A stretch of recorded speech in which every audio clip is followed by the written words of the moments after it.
हरे कृष्ण कृष्ण कृष्ण हरे हरे हरे राम राम राम हरे हरे। गुरु ब्रह्मा गुरु विष्णु गुरुदेव महेश्वर गुरु साक्षात् परम ब्रह्म तस्मै श्री गुरवे नमः। जय गुरुदेव। पाठ करছি শ্রীমদ্ ভাগবত গীতা অক্ষর ব্রহ্মযোগ নবম অধ্যায় শ্লোক নাম্বার 28। শুভাশুভ ফলৈরেবং মোক্ষসে কর্ম বন্ধনৈ সন্ন্যাস যোগ যুক্তাত্মা বিমুক্ত মামুপৈষ্যসি। শুভ মঙ্গলজনক অশুভ অমঙ্গলজনক ফলই ফলবিশিষ্ট এবং এইভাবে মোক্ষসে মুক্ত হবে, কর্ম বন্ধনই বন্ধন হতে, সন্ন্যাস যোগ যোগ যুক্তাত্মা চিত্ত যুক্ত করে, বিমুক্ত মুক্ত মামাকে উপৈষ্যসি প্রাপ্ত হবে। অনুবাদ। এইভাবে তুমি আমাতে সমস্ত কর্ম অর্পণ করার মাধ্যমে শুভ অশুভ ফলবিশিষ্ট কর্মের বন্ধন থেকে মুক্ত হবে। তোমার মন সন্ন্যাস যোগে আমাতে যুক্ত করে তুমি মুক্ত হবে এবং আমাকেই প্রাপ্ত হবে।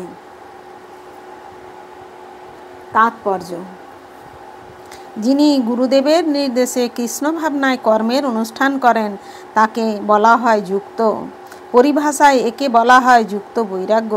শ্রীল রূপ গোস্বামী পাদ এই অবস্থাকে বিশদভাবে ব্যাখ্যা করেছেন এইভাবে: অনাসক্তস্য বিষয়ান যথার্হমু প্রযুঞ্জত নির্বন্ধ কৃষ্ণ সম্বন্ধে যুক্তং বৈরাগ্য মুচ্যতে।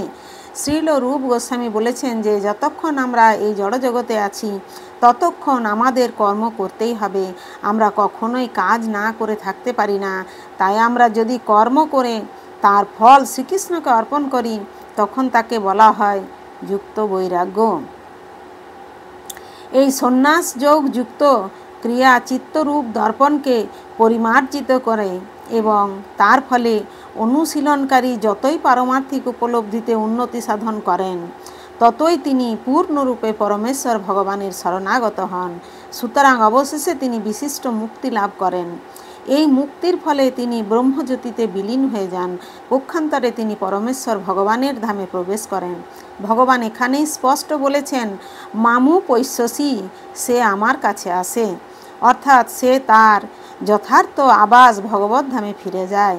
মুক্তি 5 প্রকারের হয় এবং এখানে বিশেষভাবে বলা হয়েছে যে সারা জীবন ভগবানের আজ্ঞা পালনকারী ভক্ত এমন পর্যায়ে উন্নীত হন যেখানে থেকে তিনি দেহত্যাগ করার পরে ভগবত ধামে প্রবিষ্ট হয়ে প্রত্যক্ষভাবে ভগবানের সঙ্গ লাভ করেন।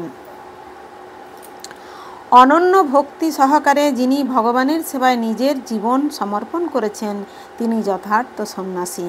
এই ধরনের মানুষ নিজেকে ভগবানের নিত্যদাস বলে মনে করেন এবং সর্বদাই ভগবানের ইচ্ছার উপর নির্ভর করেন। এইভাবে তিনি যে কাজই করেন তা কেবল ভগবানের সেবার জন্যই করেন। তাই তার প্রত্যেকটি ক্রিয়াকলাপ ভগবৎ সেবাময় হয়ে ওঠে।